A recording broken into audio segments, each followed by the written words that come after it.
Now some news from Philippines. A tropical storm is blowing across the country's mountainous north, worsening more than a week of bad weather that has caused at least 25 deaths so far and prompted evacuations in villages affected by flooding and landslides.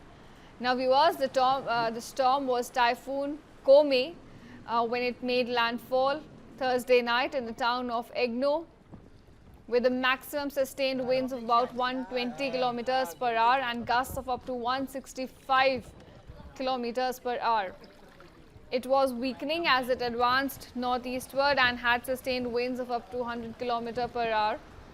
Kome, viewers, here was intensifying as seasonal monsoon rains in the country that had swamped a large part of the country for more than a week now.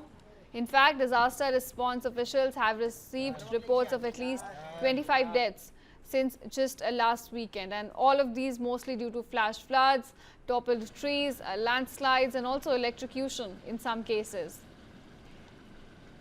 Now, along with 25 deaths, 8 other people have also been reported missing due to these disasters.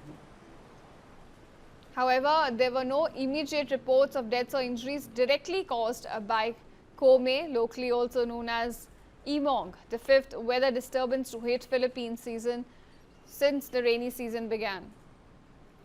More than a dozen more tropical storms are expected, in fact, to batter the Southeast Asian country. The rest of the year will definitely see more disasters now, according to forecasters.